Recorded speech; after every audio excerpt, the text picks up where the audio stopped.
Now that we have the trellis in, I need to do a few housekeeping items around here before I can start to put the plastic down and the rocks in. So let me just kind of walk through the things that I'm gonna be working on. Um, this irrigation line will be simple enough. I found the end at this tree, so I can tap into this and put that along the berm there. Um, Same thing with this irrigation line. I'm going to have to bring it over here for the boxes. Still need to level this off. But one of the things that we have here in Idaho is it's called, in this county, it's called pressurized irrigation system. So we have mountains, and what they do is they take the snow and they bring it down into the neighborhoods for the farmers and the residential areas. And it's about $80 a year, and they turn it on in the spring and turn it off in the fall. So right now I have no pressure in my irrigation system, but I need to figure out what zones are connected to what valves so I can start to tap that off and remove it from the grass area and then bring it into the new garden area, the new boxes. So what I'm going to have to do is put my compressor on the sprinkler system, cap that line off, and then watch which heads pop up and open up so that I can start to figure out what zones that I need to move into different places.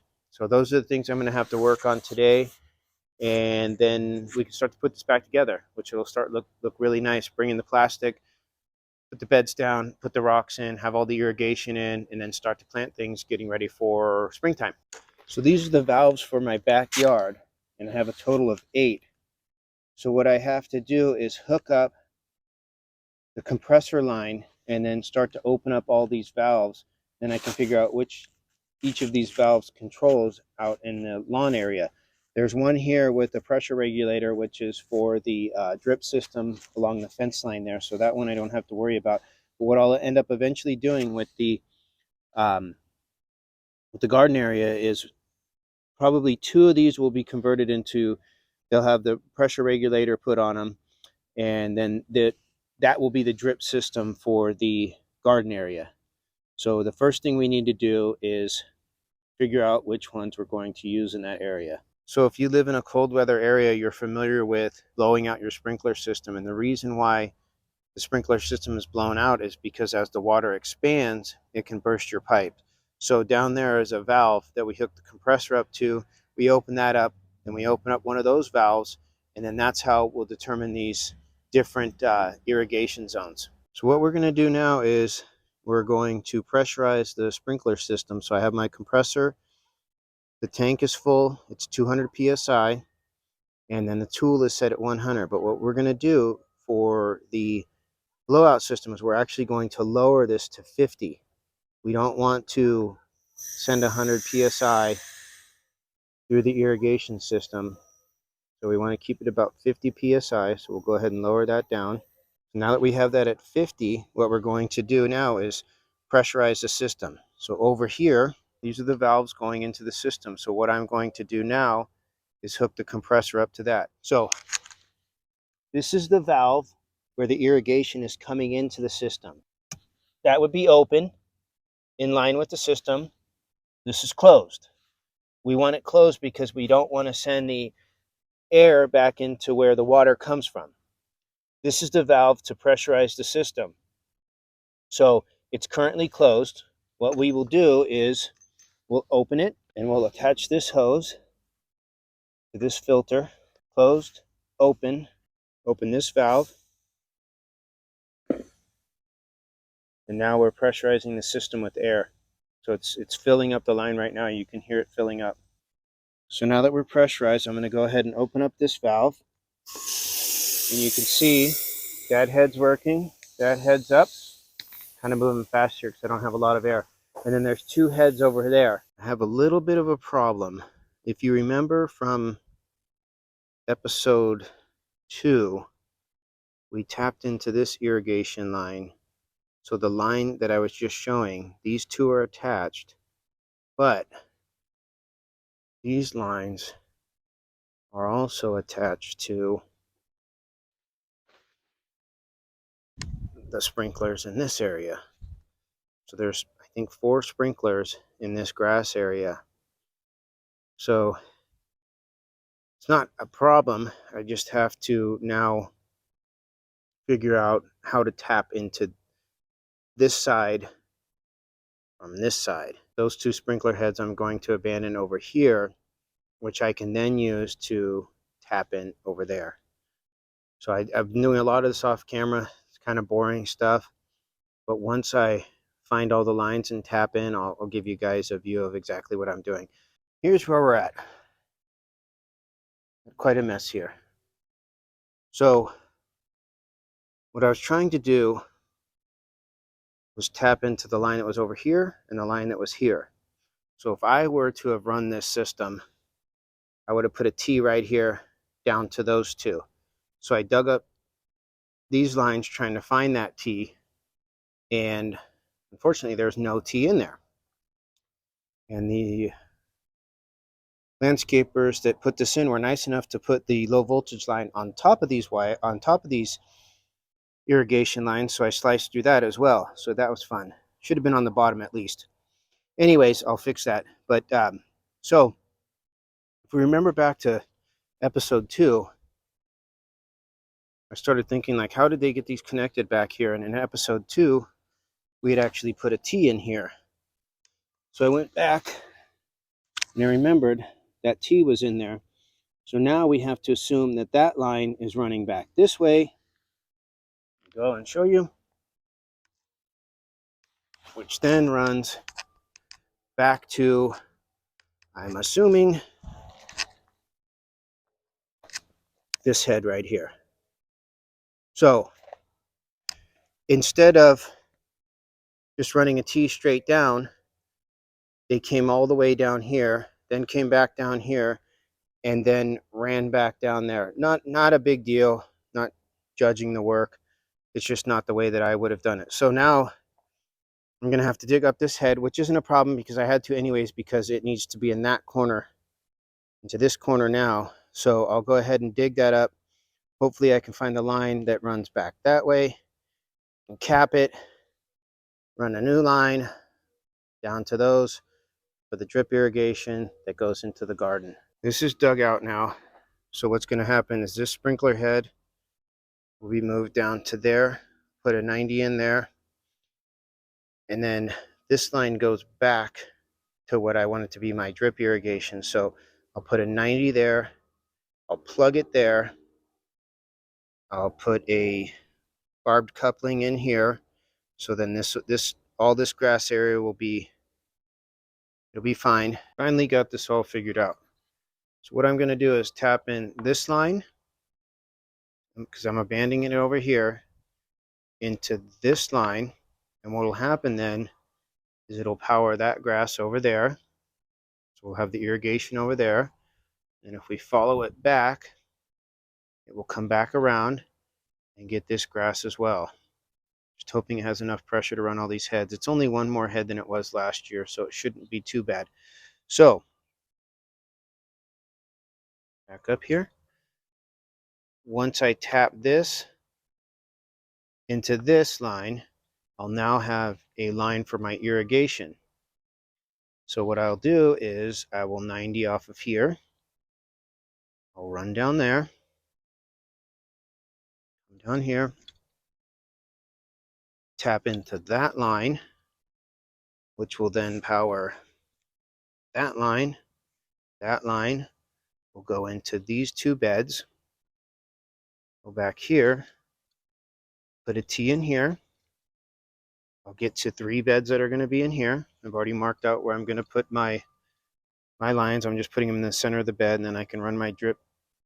It's the easiest way to do it, so I don't have to figure it. Just drop right in the middle, back up. I'll also run another T here for the other 3 beds that will go along here in the future. So a little frustrated there trying to figure out where the lines went, but now we have everything worked out. So it's just a matter of putting it together.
doing my best to be engaging and educational at the same time. So I wanted to just take a minute and explain what I did yesterday and why I did it. I think sometimes it's important to slow down a little bit and explain why you're doing something.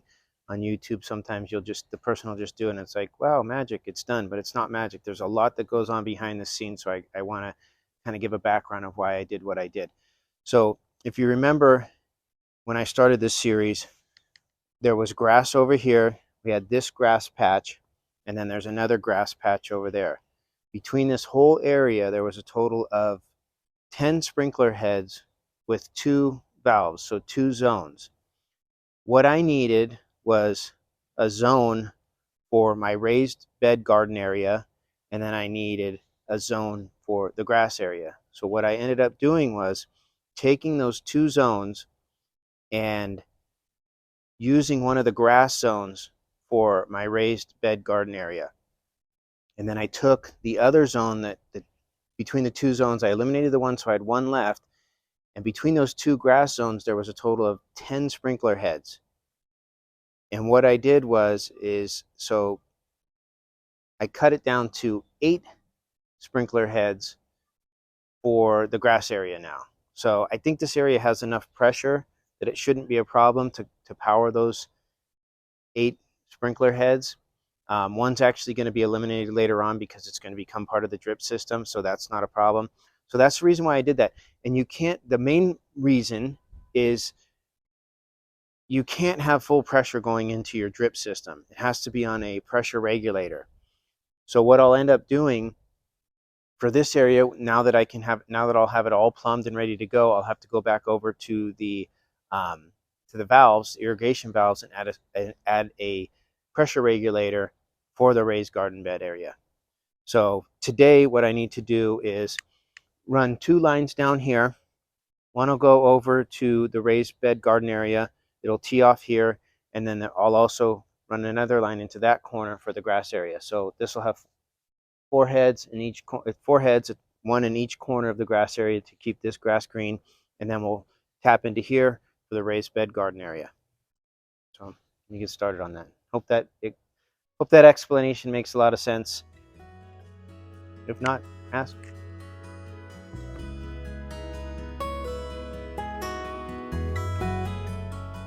First trench is dug. Let me just back up a little bit. Let me actually make this bigger. There we go. Okay, so the first trench is dug. So we'll tap in there and we'll be able to feed this corner. And then there's that one down there. We'll feed that line. And what I'm going to do with this line is I'm actually going to put a head right in the center here, down here, in case I'm kind of debating on if I want to plant some flowers back here. So I'm going to put a head here just in case I do. Yeah.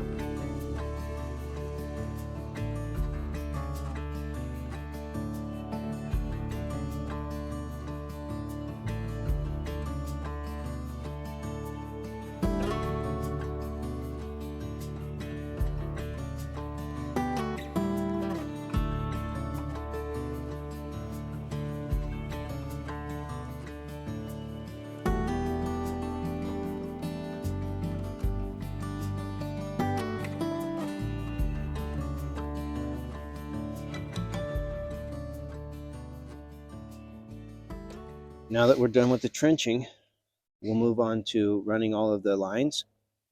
And in video episode 2, kind of did a little mini tutorial, but let's go over it again. I'm going to use these blue twist ones. You can twist them in. If you're trying to splice a line in, it gets a little more difficult. So sometimes I'll put a torch on it and just get this soft so I can squeeze it on there.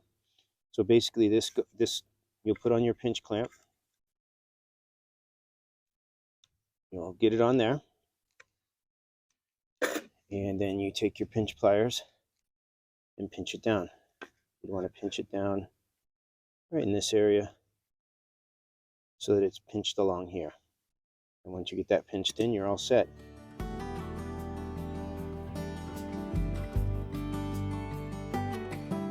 All of the rough main line is in, 1 inch have all of the uprights for every box. So you got the 1, 2, 3 boxes here, box in the middle, another 3 boxes along there, those 2 boxes there, and then tapped into the line here for the head for the grass.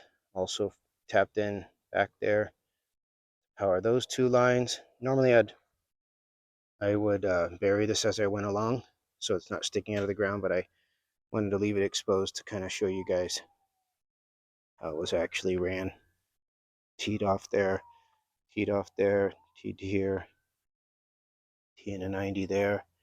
You can bend this line, this poly line. You don't want to bend it to the point of pinching. Like over here, you'll notice I put a T in, and then I just kind of dug out the dirt so I could curve it along there without pinching it. So a couple different options to do it. This one I 90'd because I'm going straight down that line. Now I got to backfill all this, and I got some more dirt coming in to level off this area for the boxes. And then we'll be able to start moving on to the weed barrier and some rocks.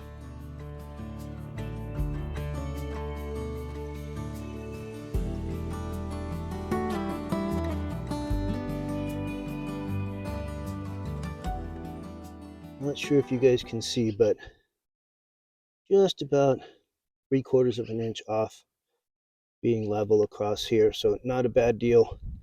I have about 1 yard of dirt left for the final grading.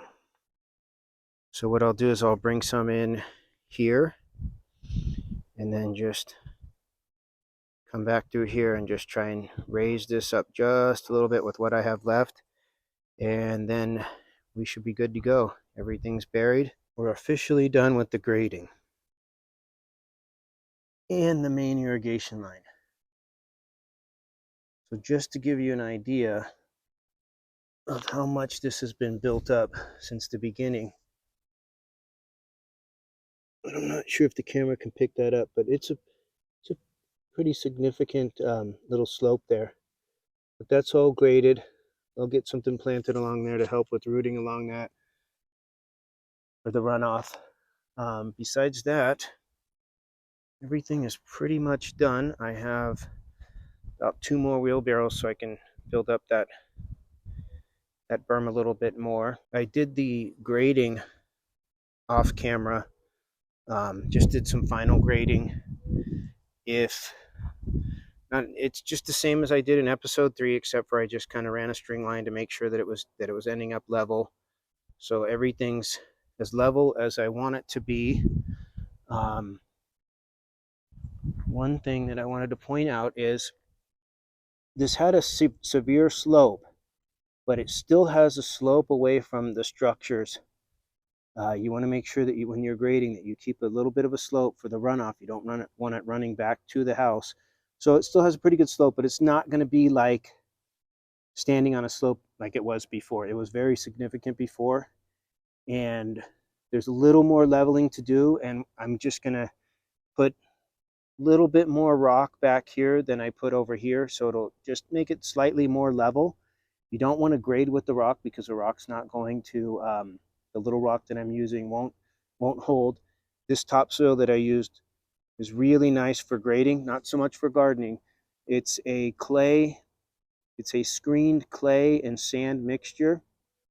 So it binds really nice once it actually is wet down and takes in the moisture. It's really hard to dig through. So this works out perfect for grading this type of stuff. Anyways, that's the end of this video. Next week, I will work on the landscaping cloth, the rocks, and getting the boxes set. And things should start to come together. So please make sure you like and subscribe. Thank you.